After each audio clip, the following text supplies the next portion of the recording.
Torá al Instante, con el pastor Roberto Alfaro.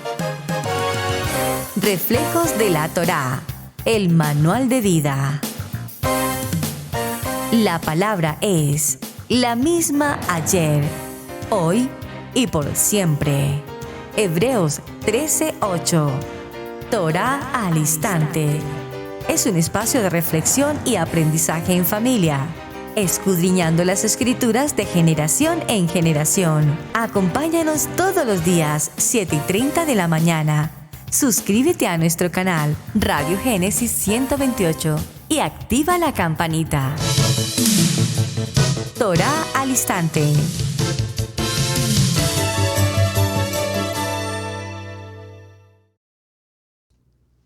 Shalom, mis amados hermanos, bienvenidos a este tiempo especial de Torá al Instante. Su hermano pastor Roberto Alfaro les saludo como siempre, brindándoles la mejor y cordial bienvenida. Bienvenidos a esta su casa, Israel Casa Integral. Bien, mis amados, continuamos con esta historia apasionante en la vida de la casa de Israel. Es decir, Israel, Jacob, sus 2 esposas, 2 concubinas, 13 hijos, 12 varones, una hija mujer, Dina.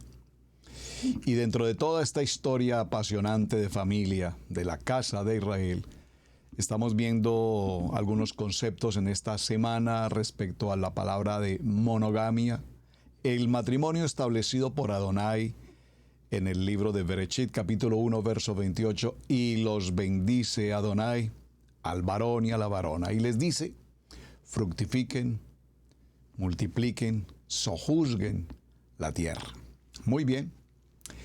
Luego vimos una escena muy interesante e importante, cuál es la historia de Sarai y Abraham. Ya Adonai les ha dado una promesa de que serían una familia grandemente bendecida, que su descendencia se extendería sobre toda la tierra. Pero sin embargo, ante la circunstancia de esterilidad de parte de Sarai, ella, haciendo uso de la costumbre de aquel tiempo para Mesopotamia y toda aquella región, consistía en el hecho de que si una mujer, esposa, casada, no podía dar a luz, entonces podía tomar una de sus siervas, la Biblia utiliza la palabra esclavas, y entregarla a su vez en calidad de concubina a su esposo, para que, dice textualmente la palabra, se allegase a ella y pudiese engendrar hijos. Esta práctica es muy interesante, y sobre ello espero en el transcurso de lo que nos quede de semana hablar un poco en detalle la importancia radical del hecho de entregar una mujer, una concubina, para efectos de que pudiese tener hijos, porque los hijos que vinieran de esta concubina, dice, los tendré sobre mis rodillas, sobre las rodillas de Sarai en este caso, y adquirían la calidad de hijo como tal. Muy bien, nace Ismael, ya vimos esa parte, pasan los días, y ahora Agar, la sierva, ya no quiere ser u ocupar su posición como sierva, ahora ella es madre de un hijo del patriarca Abraham, por lo tanto su actitud, su posición, su jerarquía ya no es el mismo, ahora es la mamá de un hijo de Abraham. A lo cual Sarai pues se pone en una situación incómoda. Prácticamente tenemos entonces el efecto de la bigamia en el caso de Abraham. Posteriormente viene el hijo de la promesa, Isaac. Esto, aunque lo comentamos en términos muy rápidos y lo leemos igualmente en textos muy rápidos, pues evidentemente han transcurrido años en los que ya Isaac ha crecido, Ismael ha crecido, y estos 2 jóvenes entre sí tienen, como lo mencionamos esta semana, diferencias de opinión, entraban en las riñas típicas de los niños, lo que causaba molestia e incomodidad a las respectivas mamás. Es decir, a Sarai y a Agar les incomodaba que sus hijos entre sí entraran en conflicto, Y para solucionar el problema, entonces, Sarai le pide a su esposo Abraham que por favor tome a esta mujer y sácala de mi casa. No la soporto más. Muy interesante la historia. De esa historia viene entonces Isaac. Más adelante Isaac entra en una condición de matrimonio con Rebeca. Rebeca, sin conocer de la vida de Isaac, que entre otras cosas será su primo, pues acepta viajar con el Damaseno y Eliezer y regresar a la tierra de Canaán, donde se encuentra Abraham, Isaac, y por supuesto contraer matrimonio. En esta historia es muy interesante porque también allí vemos un evento muy, pero muy importante. El hecho de que ahora Rebeca tampoco puede dar a luz hijos. Y es así como vemos entonces que Isaac particularmente ora por el vientre de Rebeca, y después de muchos años de matrimonio, vienen entonces los hijos de los, de los cuales está Jacob, los mellizos, Esaú, Jacob, y de allí viene nuestra historia, la cual continuaremos en este momento. Muy bien. La pregunta que nos queda por resolver en lo que vamos del programa en esta semana es: ¿por qué permitía Adonai la poligamia o la bigamia particularmente? Es una pregunta que evidentemente todos nos hacemos, que definitivamente para el término del tiempo moderno en nuestros días, esta expresión de bigamia o poligamia evidentemente está fuera del contexto legítimo, legal, jurídico, religioso, eclesiástico, como lo quiera llamar, al punto de convertirse en una situación de carácter totalmente inmoral. Es decir, la sociedad, la religión, los principios de la sociedad, del fundamento de la familia, de que la palabra no admiten, no permiten, no es parte del modus de vida el hecho de la bigamia y de la poligamia. Esto no significa que no ocurra, obviamente. Mencionamos cómo en la época de nuestros abuelos, de nuestros ancestros, pues probablemente en muchas historias que todos conocemos, sabemos de hijos e hijos e hijos e hijos que nadie sabía que existían, y que de pronto al partir el papá, el patriarca, de pronto en el mismo funeral empezaron a aparecer mujeres, o empezaron a aparecer hijos, a decir, él era mi esposo, comillas, mi concubino, y tengo 3 o 4 hijos con él, y la gente decía, pero ¿cómo pudo ser? ¿Cómo pudo pasar esto? Es imposible, si él realmente nunca salía de su casa, él era siempre muy dedicado en su casa, en el trabajo. Pero historias como esas típicamente ocurren, repito, hasta nuestros días.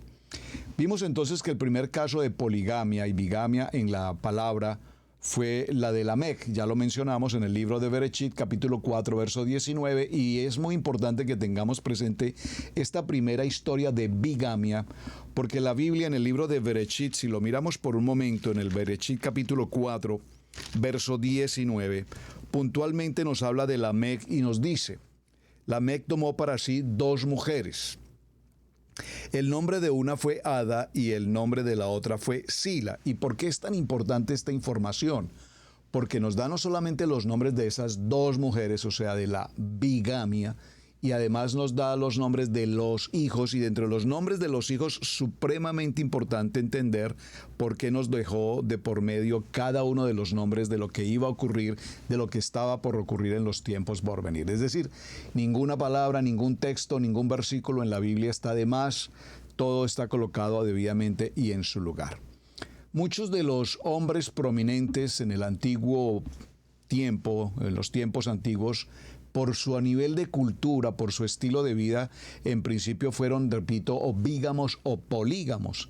como vimos el caso, repito, en Abraham, en Jacob, en David, en Salomón, y otros que a su vez, pues repito, también tuvieron varias esposas. Sabemos, por ejemplo, el texto nos lo indica, que Salomón tuvo 700 esposas y 300 concubinas, esencialmente esposas, pero mujeres que tenían reconocimiento, rangos, estatus político, social, de mil formas. Eso lo vemos en el primer libro de Reyes, capítulo 11, verso 3. ¿Qué debemos hacer con estos ejemplos de la poligamia que leemos en nuestra Biblia? Y hay 3 preguntas que necesitamos responder debidamente. Número 1, ¿por qué entonces permitió Adonai esta acción de poligamia según los textos del Tanaj? ¿Cómo Adonai ve la poligamia, digamos, en el contexto, en el tiempo moderno? ¿Y por qué se ocasionó realmente este cambio? Entonces vamos a ir descifrando este texto para que encontremos respuestas, a ver si en el tiempo de hoy alcanzamos a hacer 2 partes del programa que son muy, muy importantes en la historia que vamos. ¿Por qué permitió entonces Adonai el tema de la poligamia? La Biblia nos habla específicamente, o no nos dice mejor específicamente, por qué Adonai permitió este hecho de la poligamia. Mientras que nosotros realmente podríamos especular sobre estos aspectos, hay algunos factores que sí debemos considerar y que son importantes. Primero, recordemos que siempre, típicamente en la humanidad, siempre ha habido mayor número de mujeres que hombres. Hasta nuestros días, si hacemos un censo en los tiempos modernos, en las naciones, en los países, en cada ciudad, cuando miramos las estadísticas de los nacimientos, los partos en el año o en el trimestre, vamos a tener siempre un promedio de un 60% de mujeres, un 40% de hombres, o incluso más, 70, 80% de mujeres y menos hombres. Estas estadísticas nos muestran que aproximadamente el 50.5% de la población mundial para el día de hoy son mujeres. Eso significa que el número de hombres, por supuesto, sea inferior. Y estos, hablando en cuanto a millones y millones de seres humanos en todo el mundo, pues es un porcentaje supremamente alto. Segundo, circunstancias de guerra en los tiempos de guerra han traído terribles consecuencias. ¿Por qué? Porque a la guerra usualmente, y en los tiempos del Tanaj, usualmente quienes iban a la guerra eran los hombres. Por lo tanto, había o se producían tantas muertes de tantos hombres que, repito, se aumentaba la población de mujeres, y esto hacía que, pues, los hombres que quedaban con vida tuviesen entonces poligamia. Es otro factor muy importante. Usted dirá, no me encaja muy bien esa estadística, pero es una de las razones, hablando en el Antiguo Testamento, en el Tanaj. ¿Por qué? Porque en el tiempo moderno, hoy a la guerra, aunque la gran mayoría de partícipes en una guerra, caso lo que estamos viendo literalmente hoy en Ucrania, Rusia, Israel, la Franja de Gaza, toda esta historia, pues evidentemente, aunque la gran mayoría sean hombres, también hoy por hoy en los ejércitos modernos tenemos una gran participación de mujeres. Y el tercer aspecto que vamos a ver es debido a las sociedades patriarcales. Es decir, era casi imposible que una mujer soltera se mantuviese por sí misma. Entonces ocurrían las sociedades de patriarcas, donde el patriarca tenía la posibilidad económica de suplir todo tipo de necesidad a un determinado número de mujeres, o incluso a un indeterminado número de mujeres. Porque conocemos de historias incluso recientes de patriarcas en muchas regiones del mundo, donde aún existen este tipo de situaciones, donde muchas mujeres dependen de la economía de un hombre que les sustente, que les alimente a ellas, a sus hijos, a sus familias, etc. Entonces, ¿qué ocurre? Una mujer soltera con frecuencia, al no tener provisión suficiente de cuidado, de alimento, de lo necesario, se veía evidentemente expuesta a 2 aspectos básicos, aún hasta nuestros tiempos. ¿Cuáles son? La prostitución o la esclavitud. Es decir, solo tienes 2 opciones para elegir: o te haces esclava o te haces prostituta. Eran las dos maneras como las mujeres eventualmente podrían sobrevivir, a menos que encontraran, repito, una persona, un hombre que alimentara y sustituyera sus necesidades. Ahora ustedes dirán, pero ya eso no lo vivimos en el siglo XXI. Bueno, entre comillas, no. Digamos literalmente, pero sin embargo, si lo miramos con las estadísticas, hoy por hoy, los niveles de prostitución en el mundo se han incrementado a niveles, repito, exorbitantes. Y no es porque las mujeres no sean profesionales, no sean capaces, no puedan ejercer labores. Hoy con el movimiento de liberación femenina y todo lo que tenemos hoy a las mujeres de vanguardia, presidentes, gobernantes, etcétera, etcétera, pues definitivamente muchas mujeres aún hoy por hoy, repito, en este siglo XXI son víctimas de este trata, lo que conocemos como la trata de blancas.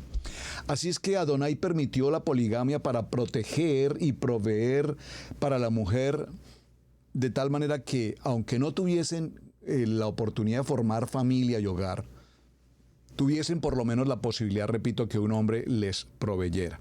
Un hombre tomaría entonces para tal efecto varias esposas y este hombre haría la labor de proveedor y protector tanto de ellas como de sus hijos.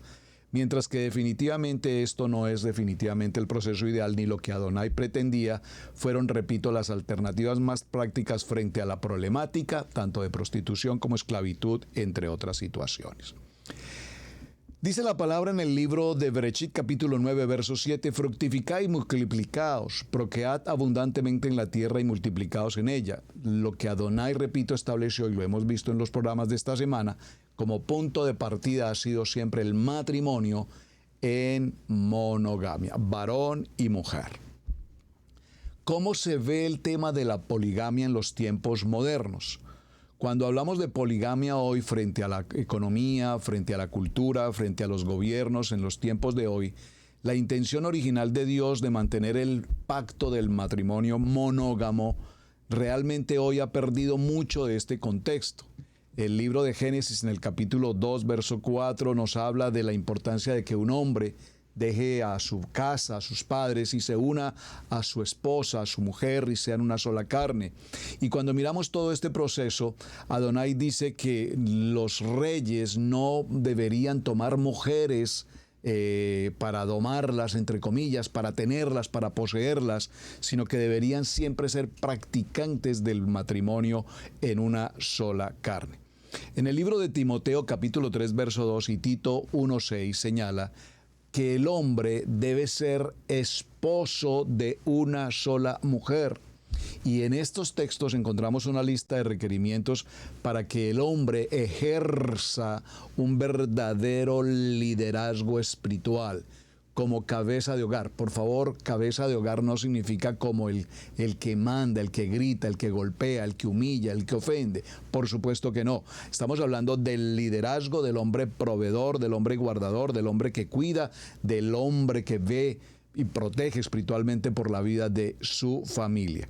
En el libro de los Efesios, en el capítulo 5 y en el verso 22, habla de la relación entre los esposos y las esposas cuando se refiere a un esposo de manera singular, ya lo vimos esta semana, y cuando se refiere a una esposa en el sentido singular. Esa expresión es muy importante, el esposo y la esposa. El esposo como cabeza y autoridad de la mujer, el esposo que ama a su mujer, que la cuida, y asimismo la mujer que ama, honra y respeta a su esposo. ¿Por qué se producen entonces todos esos cambios? Que es la pregunta que todos tendríamos que hacernos en la sociedad que vivimos actualmente. Hoy por hoy, muchos de los jóvenes, aún la juventud moderna, con mucha frecuencia dicen temer al matrimonio. Y hacemos las preguntas a muchos jóvenes y les preguntamos, ¿y anhelas pronto casarte? Y las respuestas en muchas ocasiones son, no, yo no pienso en hogar, yo no pienso en hijos, yo no quiero pensar en un matrimonio. Y así está caminando el mundo actualmente. Pero la pregunta es ¿por qué ocurre esto? Y la respuesta, desafortunadamente, la respuesta a esa inquietud, la responsabilidad de esa inquietud la tenemos nosotros, los adultos. ¿Por qué? Porque evidentemente no hemos sido luz, no hemos sido testimonio, no hemos logrado formar en muchas ocasiones hogares hogares establecidos, fundamentados, hogares de plenitud en el propósito de Adonai. Muchos de los hogares y muchos de los jóvenes han crecido en hogares totalmente desajustados, totalmente fuera de propósito, totalmente de riña, de batalla, de conflicto, de ira, de contienda. Y por supuesto los hijos que han visto esa mala crianza, o hijos que han visto cómo la mamá abandona el hogar con otro hombre, o el papá abandona el hogar con otra mujer, u otras mujeres, u otros hombres, por favor. Las situaciones son tantas. Pues el testimonio que los jóvenes hoy tienen del vínculo matrimonial definitivamente no es el testimonio que la palabra específicamente nos instruye. Así es que las escrituras que nos han establecido el matrimonio monógamo para procrearnos, para fructificar, para sojuzgar, para vivir una vida en familia, para organizar la plenitud de Adonai, repito, el mundo lo ha convertido en un caos, y ese caos ha llevado al punto que incluso en naciones, hoy por hoy está incluso prohibido literalmente, desde el punto de vista jurídico, que una familia pueda tener acaso más de uno o dos hijos, en extremo 2 hijos. Hasta la ley está permitiendo o está prohibiendo que hoy en un vínculo matrimonial los hogares, las familias, los esposos puedan cumplir con el propósito de Bereshit 1:28. Fructificad y multiplicaos. Pro urbo, llevad la tierra y demás. Así es que, mis amados, el conflicto que estamos viviendo es un conflicto extremadamente serio, muy delicado, y queríamos hacer un pequeño paréntesis con esta primera parte de la pregunta en el programa. Y ahora los invito para que nos adentremos al tema que traemos de la mano, que nos ha dejado mucha enseñanza y sobre el cual tenemos mucho, por supuesto, trabajo que desarrollar. Vamos a ir al libro de Bereshit, capítulo 29. Libro de Bereshit, capítulo 29. Vamos al capítulo 30. Ya el capítulo 29 de alguna manera lo hemos avanzado, y Jacob amó a Raquel y se comprometió a trabajar 7 años por ella. Vienen luego los hijos de Jacob a través de Lea, y mencionamos ayer la historia ligeramente acerca de Lea. Hoy definiremos un poco más en detalle estos conceptos. Vamos a tomar, por favor, acompáñenme a Bereshit, capítulo 30. ¿Estamos? Gracias por tomar nota aquí en el chat. Para quienes van llegando, saben en qué punto estamos. Libro de Génesis, capítulo 30. Vamos a leerlo a la letra. Acompáñenme, por favor, y vamos a desmenuzar con atención estos 2 textos del capítulo 30 en adelante, verso 1. Viendo Raquel que no daba hijos a Jacob, tuvo, por favor, subráyelo, envidia de su hermana Lea. Y decía a Jacob: dame hijos, o si no, me muero. Evaluemos ligeramente este texto. Hemos visto cómo Jacob, en principio en la historia, se enamora de Raquel, una jovencita que le llamó la atención y se enamoró. El amor a primera vista. Algunos otros dirían, hubo química.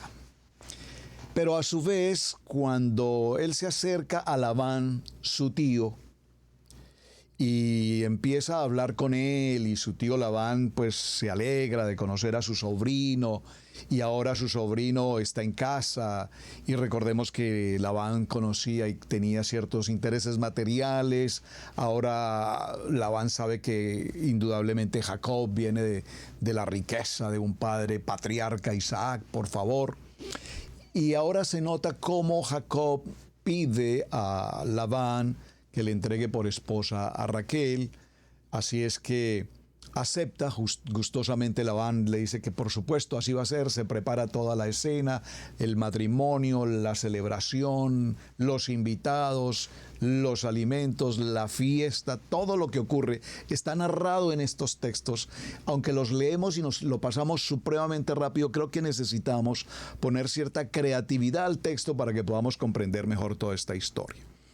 Ya sabemos entonces que en la boda hubo licor, y Labán se ocupó de distraer y de embriagar a Jacob al máximo posible, porque él tenía entre manos otro plan, y su plan consistía en entregar en aquella noche nupcial a su hija mayor Lea.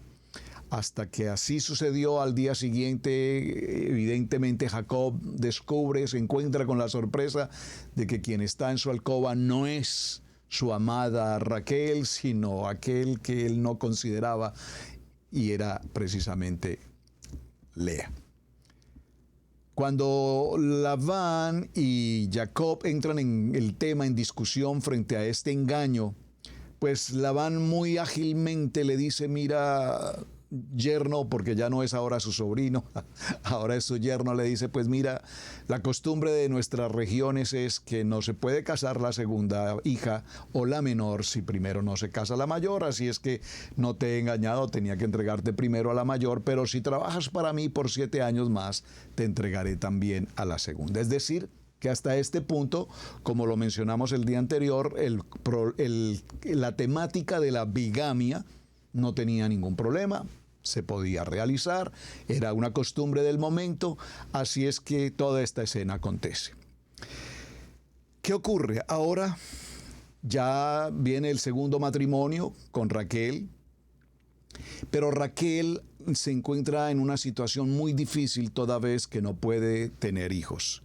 Viendo Raquel que no podía tener hijos, le dice a Jacob que me das hijos o si no me muero. Y subrayamos aquí, hubo una envidia tremenda entre Raquel y su hermana por este concepto del poder dar a luz. Mientras que Lea le daba hijos e hijos e hijos, Raquel no podía estar embarazada. Pero sin embargo, en el verso 2 nos dice que Jacob se enojó profundamente contra Raquel y le dijo: ¿soy yo acaso Dios que te impidió el fruto de tu vientre? ¿Soy yo acaso Dios el que impidió que tú puedas gestar vida? Y vamos a regresar un momento al capítulo 25. Acompáñeme al capítulo 25, por favor, en el verso 21, para recordar brevemente otro aspecto importante en esta línea. Bereshit capítulo 25, verso 21 dice: recordemos que Isaac y Rebeca permanecen casados por muchos años y de esos muchos años no tenían hijos. Pero parecía ser que ni a ella ni a él les causaba preocupación. Por lo menos los textos no nos dejan ver que haya una premura, una urgencia por este tema de tener hijos. Sin embargo, ya en el capítulo, leámoslo desde el verso 19, 25-19, para recordar un poco la historia. Dice: estos son entonces los descendientes de Isaac, hijo de Abraham. Abraham engendró a Isaac, y era Isaac de 40 años cuando tomó por mujer a Rebeca, hija de Betuel, arameo de Padán Aram, hermana de Labán arameo. Aquí está Labán arameo, el famoso Labán. Muy bien. Y en el verso 21 dice: y oró Isaac a Adonai por su esposa, que era estéril, y lo aceptó Adonai y concibió Rebeca, su mujer. Pero aquí han pasado, amados, 20 años de la vida de matrimonio de Rebeca y de Isaac, hasta que por fin se le ocurrió a Isaac colocar sus manos sobre su vientre, el vientre de su esposa, orar por ella, y Adonai escuchó su clamor y les permitió tener hijos. Y los hijos luchaban dentro de ella y dijo: si es así, ¿para qué vivo yo? Y fue a consultar a Adonai. Y ayer mencionábamos cuán delicado es hacer preguntas o hacer palabras o pronunciar palabras que traen pues consecuencias. ¿Como cuáles? Si así ha de ser este parto con 2 hijos en el vientre, ¿para qué vivo yo si están en conflicto? Conflicto hasta nuestros días. Bueno, muy bien. Seguimos en Bereshit capítulo 30 y dice entonces el verso 3. Y ella dijo, atención por favor, verso 3, estamos entrando al punto más importante de la semana y del cual vamos a desarrollar la pregunta o la respuesta a la pregunta que tenemos. Y ella dijo: he aquí mi sierva Bilha, llégate a ella y dará a luz sobre mis rodillas, y yo también tendré hijos de ella. ¿Usted se ha detenido alguna vez, mi amado hermano, hermana, en el estudio de Parashá o en los estudios de Torá y se ha preguntado alguna vez qué significa específicamente y dará a luz sobre mis rodillas? ¿Se lo ha preguntado alguna vez? Porque aquí está la respuesta a toda la inquietud y pregunta que tenemos a lo largo de esta semana. Aquí está la respuesta. Voy a leerlo nuevamente, verso 3. Y ella dijo, he aquí mi sierva Bilha, llégate a ella y dará a luz sobre mis rodillas, y yo también tendré hijos de ella. Y se le dio a Bilha su sierva por mujer, y Jacob se llegó a ella, y concibió Bilha y dio a luz un hijo a Jacob. Oh, tremendo momento. Entonces ahora hay un hijo en Bilha, que es la sierva de Raquel. Entonces ahora podríamos decir que en un vientre alquilado se produce el nacimiento de un hijo entre Raquel y Jacob. Mucho cuidado y atención a lo que estamos mencionando, porque esto es sinceramente muy importante. Dijo entonces Raquel, me juzgó Dios y yo también, y oyó también mi voz y me dio un hijo, por tanto llamaré su nombre Dan. Llamaré su nombre Dan. Recordemos, por favor, que ustedes tienen todos una tarea que ya, gracias a los hermanos que ya me han enviado la tarea, muchísimas gracias por estar tan atentos al tema. Recordemos entonces que hasta este momento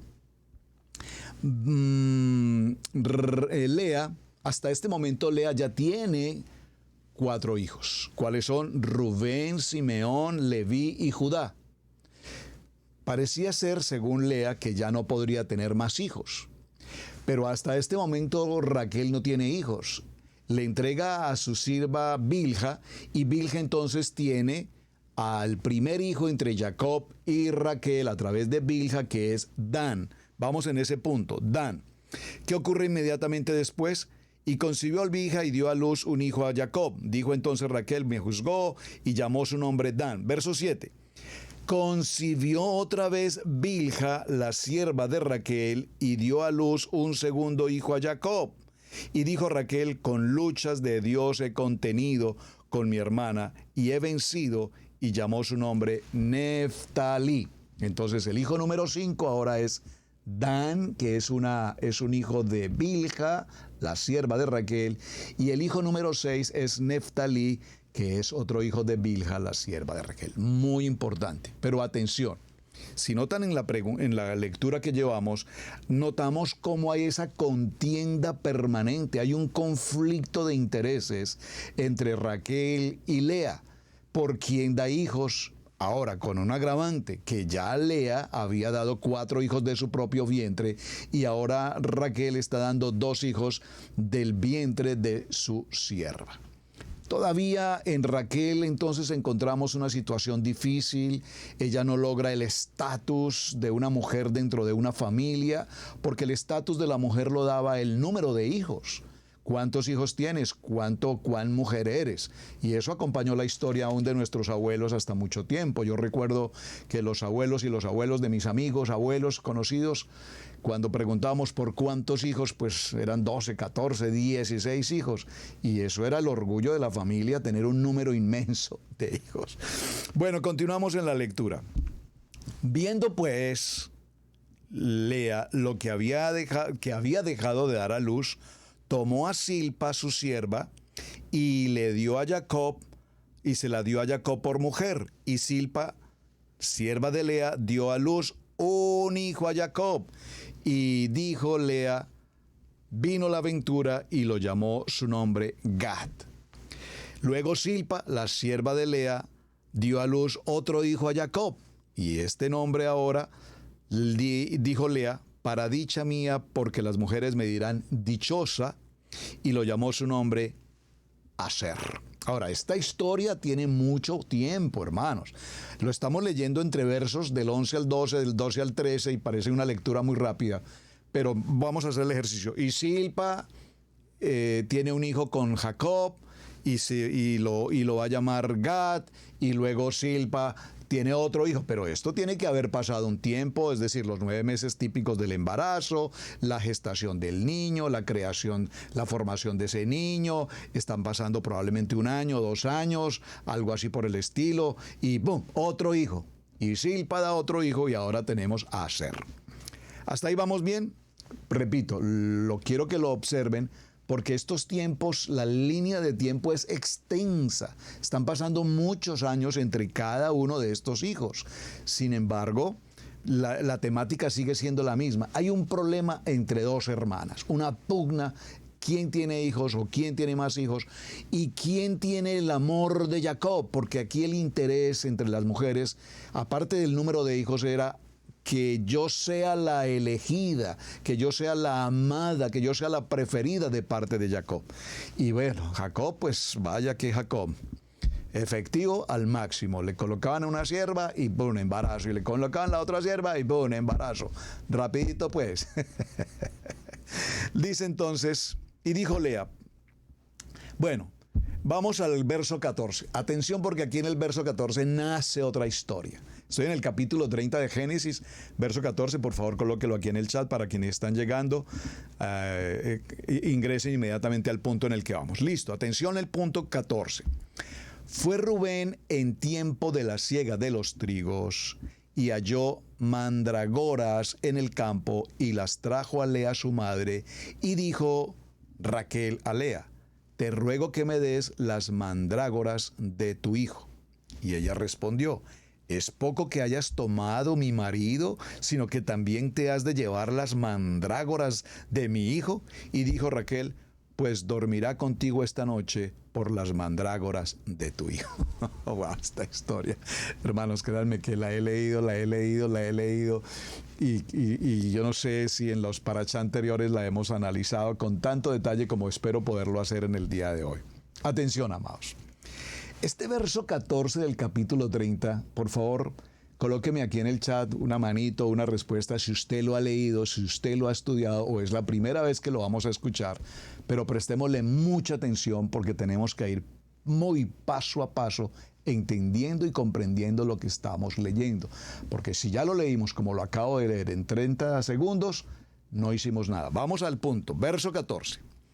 Fue Rubén, ¿quién es Rubén? Rubén es el hijo mayor, el primogénito, el hijo de Lea y Jacob, el hijo de mi vigor, como lo veremos más adelante en la bendición de Jacob a sus hijos, el hijo de mi vigor. Fue Rubén en tiempo de la siega de los trigos. ¿Qué significa esto? Fue Rubén en tiempo de la siega de los trigos.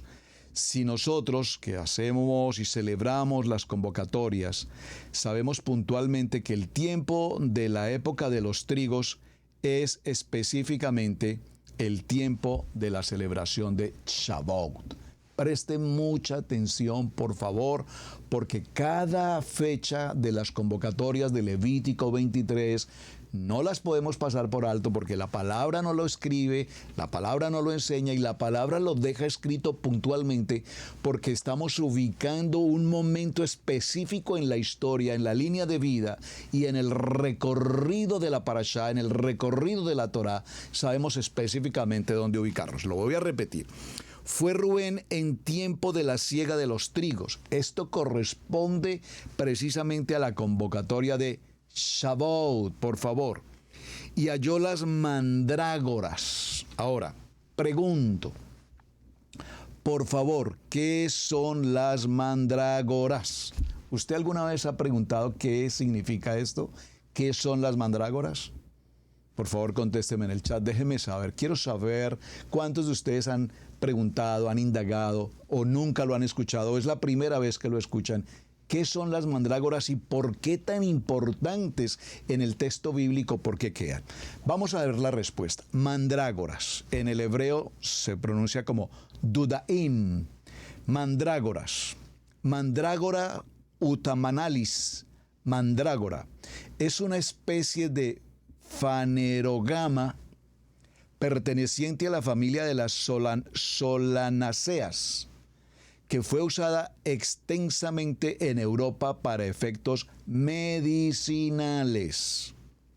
Sus raíces han sido usadas durante la historia en rituales de carácter satánico, ya que sus bifurcaciones tienen cierto parecido a los de una figura humana.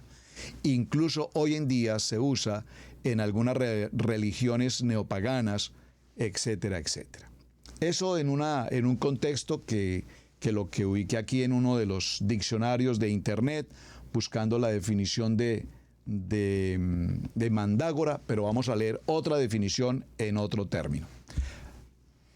Mandrágora es un género perteneciente a la familia de las Solanaceas. Comprende 3 o 4, específicamente nativas de Eurasia. Las especies de este género son herbáceas perennes, tienen grandes raíces verticales y a veces bifurcadas. Sus tallos son cortos o prácticamente ausentes. Las hojas de margenos enteros, dentados u ondulados, forman una roseta en la base de la planta. Las flores a veces nacen de un tallo corto y son solitarias, con verticilos de 5 partes. Sus sépalos están ubicados en la base, al igual que los pétalos, y ambos forman una campana lobulada. Los estambres son más cortos que los pétalos unidos al tubo floral hacia la base. La raíz normalmente bifurcada de la mandrágora ha dado lugar a múltiples leyendas supersticiosas y rituales a lo largo de la historia. Durante la Edad Media se le dibujaba como una figura humana y se creía que emitían un grito al sacarlas de la tierra, capaz de matar a quien se atreviera a ello. Como muchos miembros de las Solanaceas, el alto contenido en alcaloides le proporciona un poder alucinógeno y en la medicina tradicional se utilizaba para sus efectos afrodisíacos, eméticos, sedantes y analgésicos. Bueno, entonces no podemos pasar esta palabra aquí textualmente, la vamos a leer nuevamente. En el capítulo 30, verso 14, no la podemos pasar por alto porque aquí hay una información extremadamente importante. La vamos a repetir. Fue Rubén en tiempo de la siega de los trigos y halló mandrágoras en el campo y las trajo a Lea su madre y dijo Raquel, a ver, un momento.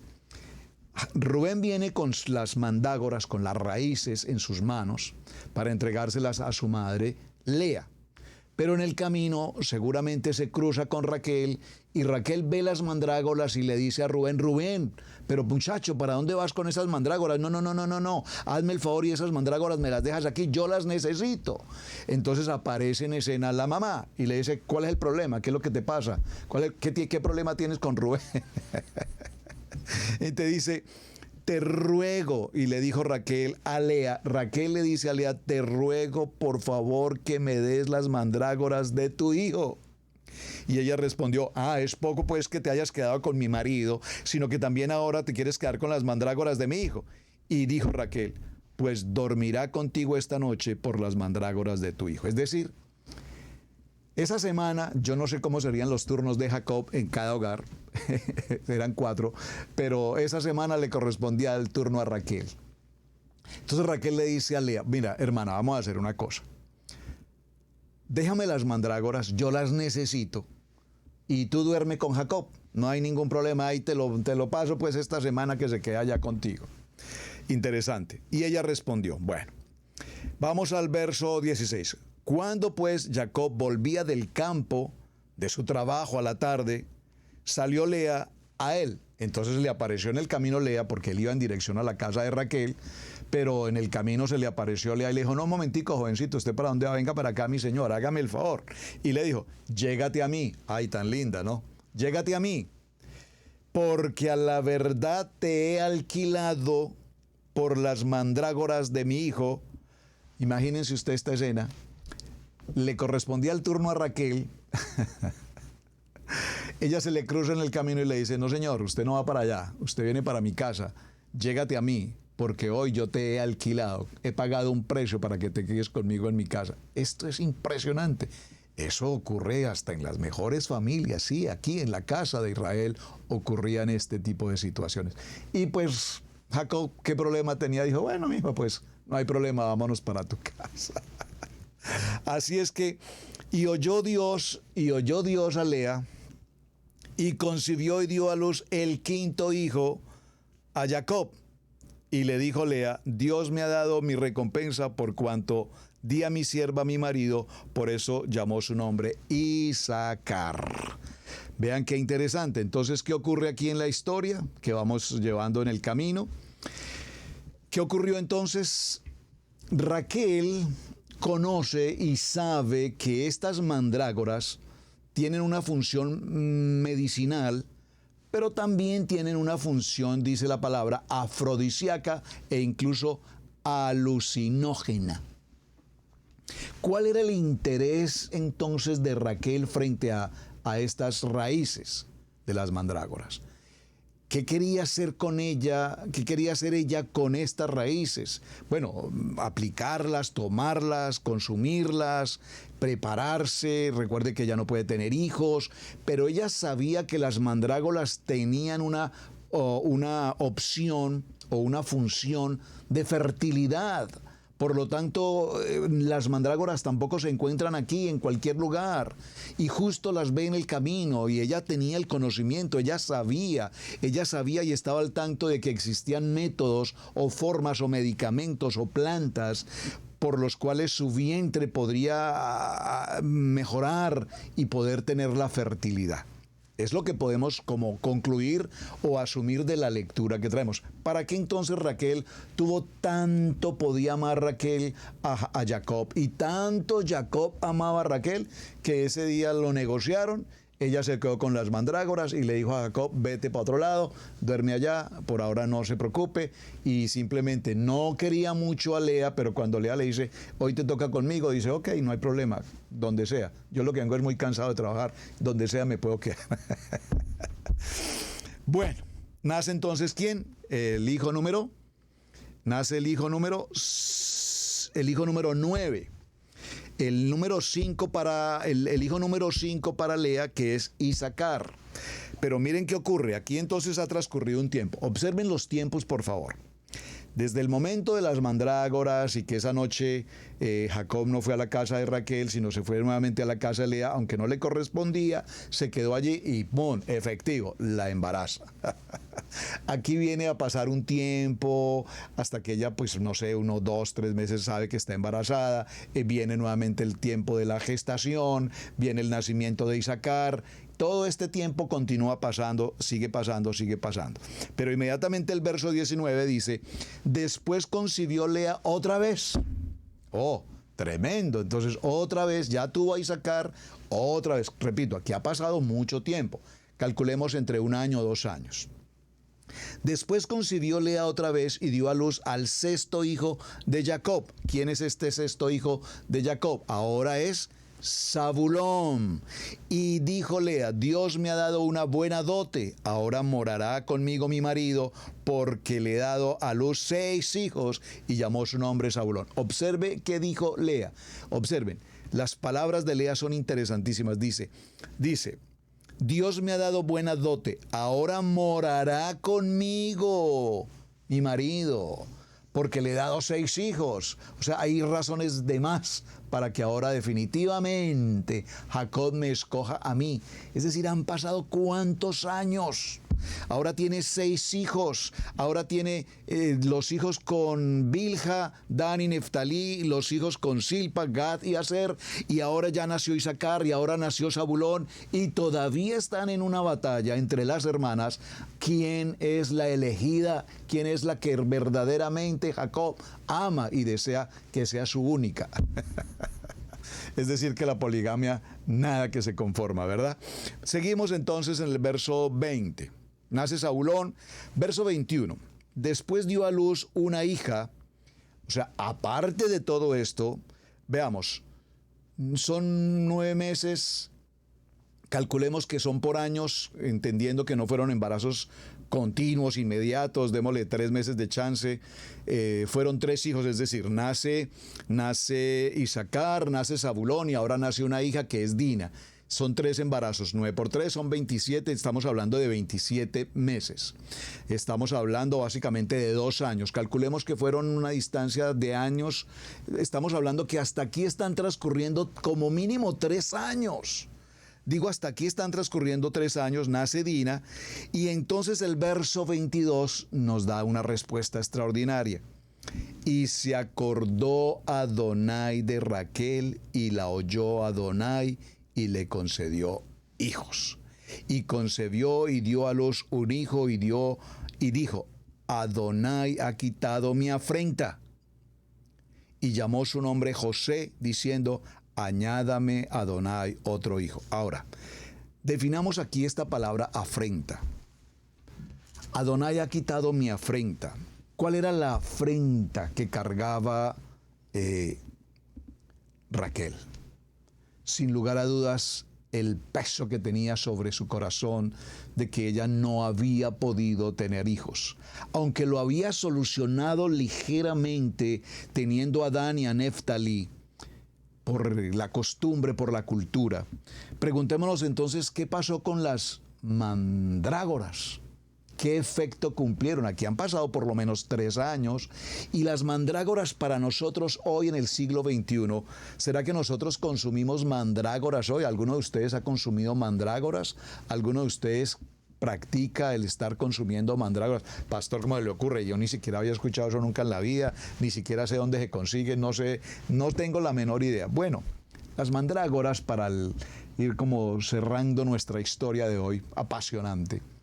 Las mandrágoras no las veamos desde el punto de vista literal como la semilla o la raíz, etc. Las mandrágoras es todo aquello que hacemos nosotros hoy frente a una crisis. ¿A qué me refiero? Veamos. Estaba Raquel batallando consigo misma como mujer en el hecho de no poder dar a luz, el hecho de tener que acceder a Bilha, su sierva, para que a través de ella se pudiese tener hijos, y lo logró Dan y Neftalí, pero la afrenta que ella tiene como mujer es no poder tener sus hijos propios en su vientre. Y probablemente ella recurrió a todo tipo de métodos de la época. Yo no sé si entre comillas puedo decir esto, el curandero, el yerbatero, el hechicero, las prácticas de una cosa. Él dice que utilizó las mandrágoras, probablemente porque en las mandrágoras ella encontraba la historia de la fertilidad. Utilizó las mandrágoras pensando que su cuerpo, su vientre, a través de esta medicina, porque era una planta, o es una planta medicinal, es una planta medicinal que tiene muchos efectos, casi como un tipo de anestesia incluso también, y desde un tipo de sedante, desde un tipo de alucinógeno también. Pero lo importante es que ella se preocupó por buscar formas o alternativas de cómo lograr evidentemente que su vientre concibiera y pudiese dar a luz. Por eso las mandrágoras son las que nosotros utilizamos cada vez que estamos frente a una situación y buscamos el camino más corto, buscamos el crédito más próximo, no importa cuánto sea el interés que me cobren, pero si yo logro conseguir ese $1.000.000 que me hace falta, digo pesos para hablar de cualquier cifra, y si yo logro conseguir esos 10 millones de pesos y no importa que me cobren un interés alto, pero si yo con 10 millones logro solucionar mi problema, aunque quede endeudado voy a solucionar el problema. Probablemente esa sea una mandrágora que muchos de nosotros hemos utilizado. Probablemente hemos utilizado mandrágoras buscando posición social, posición económica, reconocimiento, y todo lo que hagamos, amados, todo lo que hagamos, lo que el mundo nos ofrece, las alternativas que el mundo nos ofrece para lograr superar algo, siempre será una mandrágora. Y resulta que la mandrágora, observen que pasaron 3 años, por eso quise hacer una línea de tiempo aproximada, más de 27 meses por lo menos sí pasaron, es decir, veámoslo, casi 36 meses, es decir, 3 años, hasta que finalmente en el punto del verso 23, dice la palabra, Verso 22, y se acordó Adonai de Raquel y la oyó Adonai y le concedió hijos. Significa que en medio de las alternativas que puedan existir en el mercado, en la medicina, en la economía, en el gobierno, en cualquier trámite legal, jurídico que podamos tener, lo más importante aquí el verso nos dice que Adonai escuchó el clamor de Raquel. Por favor, deme un amén, porque cuando estamos frente a la circunstancia, frente a lo imposible, era imposible que esta mujer diera hijos. Han pasado muchos años ya en la vida de Jacob, Raquel, Lía, y definitivamente no había posibilidad de tener hijos. Recurrió, repito, a la costumbre del momento, entregando a su sierva Bilha, pero ahora dice el verso 22, tremendo, y Adonai se acordó de Raquel y oyó su clamor y le concedió hijos. Hermanos, qué momento tan extremadamente importante, porque no solamente vendrán 2 hijos, es decir, ya tiene 2 a través de su sierva Bilha, Dan y Neftalí. Ahora nace José. Por favor, escríbame aquí en el chat qué número de hijo es José. Importantísimo, ¿qué número de hijo es José? ¿Qué número de hijo es José? Se los voy a repetir. Número 1, Rubén. Número 2, Simeón. Número 3, Leví. Número 4, Judá. Número 5, Dan. Número 6, Neftalí. Número 7, Gad. Número 8, Aser. Número 9, Isaacar. Número 10, Zabulón. Y número 11. Número 11, José. Y cierra esta historia con el hijo número 12, Benjamín. Aunque la historia de Benjamín creo que deberíamos leerla inmediatamente, porque viene un ingrediente muy fuerte allí. Y dice que aconteció que cuando Raquel hubo dado a luz a José, que Jacob dijo a Labán: envíame e iré a mi lugar y a mi tierra. Dame mis mujeres y mis hijos por los cuales he servido contigo y déjame ir, pues tú sabes los servicios que te he hecho. Y aquí viene entonces ya el tiempo en el que Jacob toma una determinación. Adonai le habla y le dice: es tiempo de salir y regresar a la tierra de tu familia. En el camino a Betel, ¿recuerdan? En Éfrata, eso es cerca a Belén, se produce el nacimiento del hijo número 12, ¿cuál es? Benjamín. Y Amoni, ya miraremos, creo que ya el tiempo se nos está agotando, lo veremos el día de mañana. Por ahora les voy a dejar, hermanos, esta gráfica, se las presento, no alcancé a presentarla hoy, mañana la continuaremos, la enseñaré, pero yo sé que algunos de ustedes me dicen: pastor, colóquela por favor siempre frente a la pantalla para yo poder tomar una fotografía, entonces ahí se las coloco.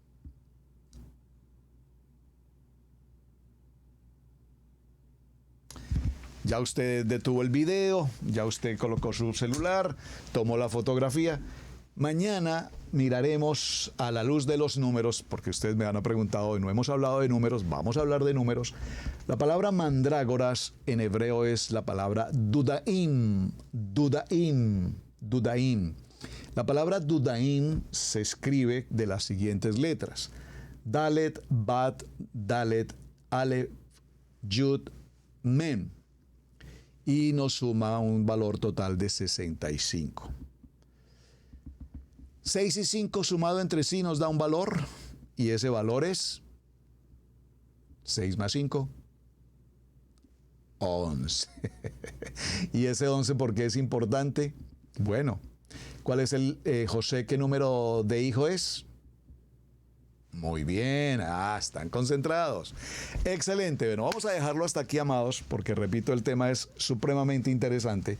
Pero mañana veremos un poco más en detalle la palabra mandrágora, la vamos a definir en el alefato hebreo y haremos un comparativo de su valor numérico, porque tiene mucho que decirnos ese número 11 y tiene mucho que decirnos el concepto y la importancia de las mandrágoras.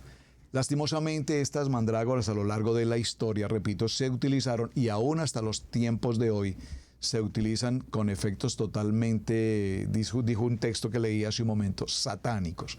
La brujería, la hechicería, toda maledicencia y todo este tipo de situaciones de ocultismo utilizan ese tipo de raíces con un concepto totalmente distinto al que es. ¿A qué quiero referirme con eso? Ustedes recuerdan cuando se ocasionó la muerte de tantos pueblos de Israel con las serpientes, ¿se acuerdan? ¿Y qué dijo Adonai? Levanta una serpiente de bronce, una forma de bronce, y todo el que mire a ella será sano. ¿Recuerdan esa historia? Claro que sí. Entonces, ¿qué ocurrió? Esa serpiente de bronce con el tiempo se convirtió en una imagen de idolatría, hasta que finalmente el rey, se me escapó el rey, la destruyó. Mañana lo podemos ver en detalle. Me parece que Artajerjes, no lo recuerdo ahora mismo, pero lo que quiero significar es que se vio en la necesidad de destruirlo por completo porque el pueblo lo había convertido en un símbolo de idolatría. Es algo similar a lo que tenemos hoy con la raíz de la mandrágora.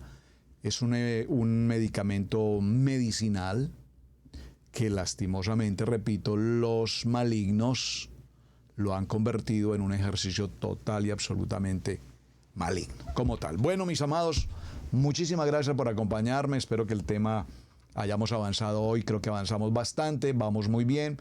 Nos queda por determinar entonces a la pregunta que traemos, si los hijos de Bilha y los hijos de Silpa, tienen el mismo estatus, la misma categoría que los hijos de Lea y los hijos de Raquel. ¿Quiénes son ellos? Dan, Neftalí, Gad y Asher. Muy importante pregunta, y hoy ya les dije, presten atención porque aquí está la respuesta. Envíenme por favor sus mensajes, sus conceptos, si estuvieron atentos al programa. De lo contrario, regréselo acá hasta el punto. Y en el versículo que leímos, les dije, présteme mucha atención porque aquí está la respuesta a esa pregunta. Mis amados, muchísimas gracias por acompañarme. Su hermano Pastor Roberto Alfaro me despido. Hasta el día de mañana. Un muy buen día para todos. Muchas gracias por compartir esta enseñanza. Gracias por dar el me gusta. Gracias por suscribirse a los canales de Radio Génesis 128 o Israel Casa Integral. O no. Y al canal de Israel Casa Integral. Shalom, amados. Muy buen día para todos. Gracias. Hemos presentado Torá al Instante con el pastor Roberto Alfaro. Para nosotros es un placer poder servirle. Contáctanos a nuestro correo radiogenesis128@gmail.com. Torá al Instante.